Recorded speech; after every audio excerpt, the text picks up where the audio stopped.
বছর আগে ডিসেম্বরের এক আটপৌরে দিনে প্রথম দেখা হয়েছিল তাদের। লাজুক এক ফুটবলারের সঙ্গে খলবলে হাসির এক শিশুর। প্রথম দেখার স্মৃতি মস্তিষ্কে গেঁথে থাকে আজীবনের জন্য, অনেক সময়ই। কিন্তু এই দুজনের কারো সেটা থাকার কোনো কারণই নেই। কেননা ওই খলবলে হাসির শিশুটির বয়স তখন মাত্র 5 মাস। ওই লাজুক ফুটবলারটির বয়স 20 বছর হলেও ক্লাবের হয়ে একটা ফটোশুটেই তো তিনি অংশ নিয়েছিলেন। সেটা আলাদা করে মনে রাখার কি আছে?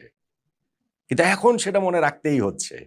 গত বছর দুয়েক ধরেই সেইটা আমরা বারবার ফুটবল বিশ্ব মনে করিয়ে দিচ্ছে। এবং নিয়তি সেই দিন যে হেসেছিল, ফুটবল ঈশ্বর সেই দিন যে তার ছক কেটেছিলেন, তারই আমরা একটা চক্রপূরণ দেখতে পাচ্ছি এবারের বিশ্বকাপ ফাইনালে। কেননা সেদিনের সেই দুইজন উদ্দিষ্ট মানুষ, লিওনেল মেসি ও লামিন ইয়ামাল, বিশ্বকাপ ফাইনালে মুখোমুখি হচ্ছেন পরস্পরের। একজন যেই ফুটবল সাম্রাজ্য গড়েছেন, সেই সাম্রাজ্যের উত্তরাধিকারী আরেকজন হবেন বলে যে প্রতিশ্রুতি, এখন বিশ্ব শ্রেষ্ঠত্বের লড়াইয়ের মঞ্চে তারা মুখোমুখি। 39 বছর বয়সী লিওনেল মেসির সঙ্গে 19 বছর বয়সী লামিন ইয়ামাল। আর্জেন্টিনা বনাম স্পেনের এই লড়াইটা মেসি এবং ইয়ামালের নিয়তির নির্ধারিত একটা যুদ্ধও বটে। শ্রেষ্ঠত্বের যুদ্ধ, সাম্রাজ্যের যুদ্ধ, সাম্রাজ্য টিকিয়ে রাখার যুদ্ধ, আগামীর সাম্রাজ্য ঘোষণার যুদ্ধ। সেই বিশ্বকাপ ফাইনালের কি রেজাল্ট হবে আমরা জানি না। আর্জেন্টিনা জিতবে নাকি স্পেন জিতবে আমরা জানি না। মেসি তার সাম্রাজ্য টিকিয়ে রাখবেন নাকি ইয়ামাল নতুন সাম্রাজ্য তৈরির ঘোষণা দেবেন সেটা আমরা জানি না। কিন্তু আমরা জানি এই বিশ্বকাপ ফাইনালে মেসি এবং এমবাপ্পের দেখা হওয়ার মাধ্যমে একটা চক্রের পূর্ণতা পাচ্ছে, একটা চক্র পূরণ হচ্ছে। 2007 সালের ডিসেম্বরে যেই চক্রটার প্রথম ধাপটা লেখা হয়েছিল, আঁকা হয়েছিল, ছবি তোলা হয়েছিল। এই যে ছবিটা দেখতে পাচ্ছেন, এইটা ফুটবল দুনিয়ায় ভাইরাল বছর দুয়েক ধরেই। কিন্তু তার আগ পর্যন্ত এটার খোঁজ কেউ জানতো না, জানার কোনো কারণও আসলে ছিল না। সেই 2007 সাল, লিওনেল মেসি তখনও লিওনেল মেসি হয়ে ওঠেননি। হ্যাঁ, তিনি তারই মধ্যে বার্সেলোনার ফার্স্ট টিমে খেলা শুরু করেছেন, চ্যাম্পিয়ন্স লিগ জিতেছেন, লা লিগা জিতেছেন, একটা বিশ্বকাপেও আর্জেন্টিনার হয়ে খেলেছেন। তার খেলায় সেই বিশ্বজয়ের প্রতিশ্রুতিও আছে। কিন্তু তারপরও ঠিক মেসি তো তখনও তিনি হয়ে ওঠেননি, ব্যালন ডিওর জেতেননি, ফিফা বর্ষসেরা জেতেননি। সেই প্রতিশ্রুতির জায়গাগুলো ছিল মাত্র।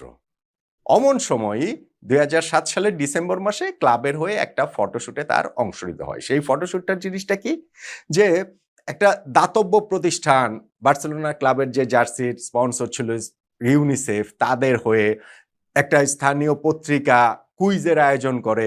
সেই কুইজটাতে যারা বিজয়ী হবে তাদের সঙ্গে বার্সেলোনার ফার্স্ট টিমের প্লেয়াররা ছবি তুলবেন। সেই ছবি তোলার পর তা ক্যালেন্ডার তৈরি করা হবে এবং সেই ক্যালেন্ডার বিক্রি করার পর যেই টাকা পাওয়া যাবে সেইটা ওই দাতব্য প্রতিষ্ঠান ইউনিসেফ সহ আরো এইসব বড় প্রতিষ্ঠানে আসলে দেয়া হবে। যেইখানে এই কুইজের আয়োজন করা হয়েছিল পত্রিকায়, সেইটা পূরণ করে দেন অবশ্যই এই শিশুদের সহ, সেখানে পূরণ করে দেন লামিন ইয়ামালের বাবা মা। লটারিতে তাদের নামটা উঠে যায় এবং সেই দিনের ফটোশুটে লিওনেল মেসির সঙ্গে, এটা কিন্তু শুধু একজন শিশুর ক্ষেত্রে হয়েছে, একজন বার্সেলোনা ফার্স্ট টিম প্লেয়ার তা কিন্তু নয়, কিন্তু ওই দিন তাদের এই রাত জটকটা হয়ে যায় যে লিওনেল মেসির সঙ্গে ছবি তোলা ওই লামিন ইয়ামালের। যে ফটোগ্রাফার ছবিটা তুলেছেন তিনিও সেটা জানতেন না, তারও সেটা মাথায় ছিল না। 2024 ইউরোর সময় লামিন ইয়ামালের বাবা এই ছবিগুলো পোস্ট করেন যখন সোশ্যাল মিডিয়াতে, তারপরে মুহূর্তে তা ভাইরাল হয়ে যায়। তারপরে ফটোগ্রাফার সেই মেমোরি রিকল করতে পারেন যে ওই সময় লিওনেল মেসি খুবই লাজুক একজন তরুণ ছিল, এরকম বাচ্চা একটা ছেলের সঙ্গে ফটোশুটে তিনি শুরুতে খুব স্বচ্ছন্দ ছিলেন না। লামিন ইয়ামালের মা খুব সহযোগিতা করেছেন, কিন্তু ইয়ামাল ছিলেন খুবই হাসিখুশি, খুবই খলবলে। এই ছবিগুলো দেখুন, মনে হয় দেব শিশু একজন। লিওনেল মেসিকে দেখুন, সেই বাচ্চা একটা ছেলে, মানে তার বয়স তো তখন 20 বছর। এইরকম তো অনেক কিছুই করতে হয় ক্লাবের হয়ে, নানান রকম প্রতিষ্ঠান, নানান রকম এই বাধ্যবাধকতা, নানান রকম এরকম দাতব্য কাজ। কিন্তু সেইটা যে শেষ পর্যন্ত গিয়ে লিওনেল মেসির সঙ্গে লামিন ইয়ামাল হয়ে যাবেন, সেই লামিন ইয়ামাল বার্সেলোনাতে খেলবেন, লিওনেল মেসির উত্তরাধিকার হওয়ার প্রতিশ্রুতি তার খেলায় থাকবে, স্পেনের তিনি প্রাণ ভ্রমরা হয়ে উঠবেন, এত কিছু কি তখন ভাবা গিয়েছিল? 2024 ইউরোর সময় ছবিটা তার বাবা পোস্ট করেছিলেন এবং সেই ইউরোটাতে স্পেন জিতেছিল এবং সেইখানে লামিন ইয়ামালের কি গুরুত্বপূর্ণ রোলটা ছিল। আর এখন বিশ্বকাপ ফাইনালে Argentina versus Spain, Messi versus Yamal. দেখুন, ইয়ামালের বয়স মাত্র 19 বছর। এই জাস্ট কদিন আগে, গত সোমবারে তার 19 পূর্ণ হলো। এরই মধ্যে তিনি 56টা গোল করে ফেলেছেন। এরই মধ্যে বার্সেলোনার হয়ে 3বার স্প্যানিশ লা লিগা জিতেছেন। এরই মধ্যে স্পেনের হয়ে ইউরো তিনি জিতেছেন। 19 বছর বয়সের মধ্যে লিওনেল মেসির গোল ছিল মাত্র 11। তিনি একটা চ্যাম্পিয়ন্স লিগ এবং একটা লা লিগা জিতেছিলেন। দেশের হয়ে তখনও তিনি কিছু জিততে পারেননি। ফলে ইয়ামালের ক্যারিয়ারের প্রতিশ্রুতিটা আরো অনেক বেশি, এবং লিওনেল মেসির সেই উত্তরাধিকার হওয়া, সেই যে একটা প্রত্যাশার চাপ বার্সেলোনায় সেই জার্সিতে, এটা সামলানো তো চারটিখানি কথা নয়।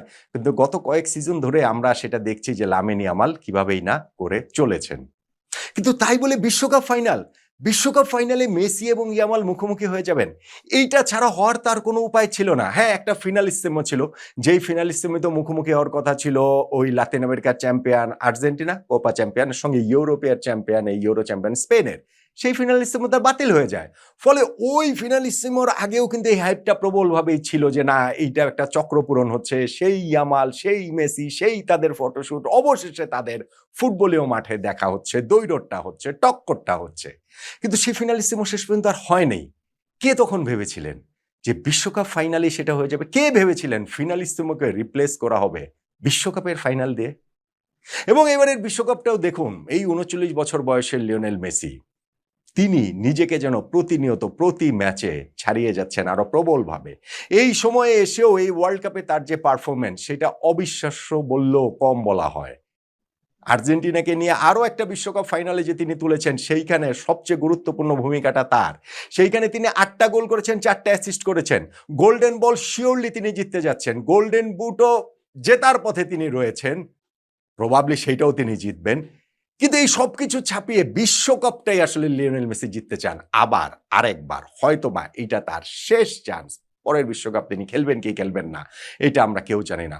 লামিন ইয়ামালের সামনে ক্যারিয়ার পড়ে আছে, আরো অনেক সুযোগ তিনি পাবেন, কিন্তু তারপরও 19 বছর বয়সে এসে লিওনেল মেসির মুখোমুখি হয়ে যাওয়াটা, বিশ্ব চ্যাম্পিয়ন হওয়ার এই হাতছানিটা, সেইটা আসলে একটা বিরাট বড় ব্যাপার। হ্যাঁ, এই ওয়ার্ল্ড কাপের শুরুটা তার হয়েছে ইনজুরি নিয়ে। এখন পর্যন্ত যে তাকে তার বিস্ফোরক শ্রেষ্ঠত্বে আমরা দেখতে পেয়েছি লামিন ইয়ামালকে, তা নয়। কে জানে, হয়তোবা ফাইনালের জন্যই সবটুকুই জমিয়ে রেখেছেন। এবং এই ফাইনালটাতে আর্জেন্টিনা ভার্সেস স্পেনের লড়াইটাতে ইয়ামাল মেসির যে এই যে দৈরথ, সেইখানটাতে আমার মনে হয় আরেকটা জিনিসেরও ফয়সালা হবে প্রবাবলি। যেমন ধরেন, এই ফাইনালটা যদি আর্জেন্টিনা জেতে, আমার হিসাব বলে শিওরলি লিওনেল মেসি নবম ব্যালন ডিওর জিততে যাচ্ছেন।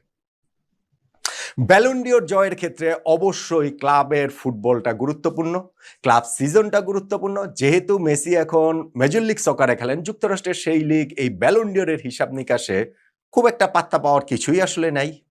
কিন্তু ভাই, বিশ্বকাপের বছরে বিশ্বকাপটাই সবচেয়ে গুরুত্বপূর্ণ, এবং সেই বিশ্বকাপে মেসি যখন দলকে নিয়ে ফাইনালে উঠেছেন, যদি তিনি ফাইনালটা জিততে পারেন, শিরোপাটা জিততে পারেন, 39 বছর বয়সে তার যে পারফরমেন্স, তাতে করে ব্যালন ডিওর নবমবারের মতো লিওনেল মেসি অবশ্যই জিতবেন বলেই আমার আন্ডারস্ট্যান্ডিং। এবং সেই পথে একমাত্র কাঁটা বেছাতে পারেন Lamine Yamal. Seriously Lamine Yamal. না, এই বিশ্বকাপের গোল্ডেন বল লামিন ইয়ামাল জিতবেন না, গোল্ডেন বুট তো আর জিতবেনই না, ওই রেসেই তিনি নেই। গোল্ডেন বলের রেসও আসলে সত্যিকার অর্থে নাই। সেইটা তিনি ফাইনালে যাই করেন না কেন, যত কিছুই করেন না কেন। কিন্তু যদি ফাইনালে স্পেনকে জেতাতে পারেন লামিন ইয়ামাল, সেই জয়ী দলে যদি তিনি অংশ হতে পারেন, তাহলে কিন্তু ব্যালন ডিওরটা তিনি জিততে পারেন। কেননা তখন এই হিসাব নিকাশের মধ্যে চলে আসবে যে ফাইনালে গিয়ে তো আর্জেন্টিনাকে লামিন ইয়ামাল হারিয়েছে, স্পেন জিতেছে। ইয়ামাল এই জায়গাটাতে দলীয় সাফল্যে এগিয়ে থাকবে, ব্যক্তিগত পারফরমেন্সে মেসি অনেক এগিয়ে থাকা সত্ত্বেও, এবং ক্লাবের হয়ে, বার্সেলোনার হয়ে এই সিজনটাতেও তো তিনি লা লিগা জিতেছেন। ফলে সেইটাও তখন কাউন্ট হবে।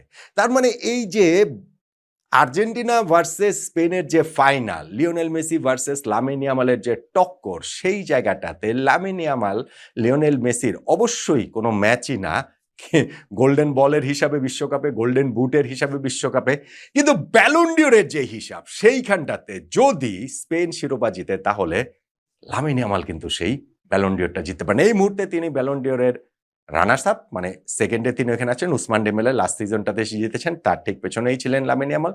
এবং এই সিজনে যদি তিনি বিশ্বকাপ জেতাতে পারেন স্পেনকে, তাহলে সেইটা ব্যালন ডিওরটা মেসিকে নবমবারের মতো জেতার পরটা তিনি আটকাতে পারেন প্রথমবারের মতো ব্যালন ডিওর জিতে। সেটা যাই হোক না কেন, ওই ম্যাচের রেজাল্ট যেটাই হোক না কেন, এইটা আমাদের বারবার মনে করিয়ে দেয় একটা অসাধারণ ফ্যাসিনেটিং একটা স্টোরি, যে এইটা আসলে হয়, এটা আসলে কোনোভাবে হতে পারে যে যেই শিশুর পরিবার ওই সময় দারিদ্র্যের সঙ্গে এরকম লড়াই করছিল, স্থানীয় পত্রিকাতে একটা কুইজে অংশ নিয়ে লটারিতে বিজয়ী হয়ে ফটোশুটের অংশ হলো যেই বাচ্চাটার বয়স মাত্র 5 বছর, তিনি একসময় গিয়ে বার্সেলোনায় লিওনেল মেসির উত্তরাধিকার হয়ে উঠবেন, ধীরে ধীরে সেই প্রতিশ্রুতিটাকে পারফরমেন্সে রূপ দেওয়া শুরু করবেন। তিনি একসময় গিয়ে সেই বিশ্বকাপ ফাইনালে ওই লিওনেল মেসির মুখোমুখি হবেন। এটাই আসলে নিয়তি, এটাই আসলে ফুটবল ঈশ্বর তার স্ক্রিপ্টে লিখে রেখেছে। এখন বিশ্বকাপ ফাইনালে শেষ হাসিটা যে তিনি কার জন্য লিখে রেখেছেন, লিওনেল মেসি নাকি লামিন ইয়ামাল, সেই দিনের সেই উনি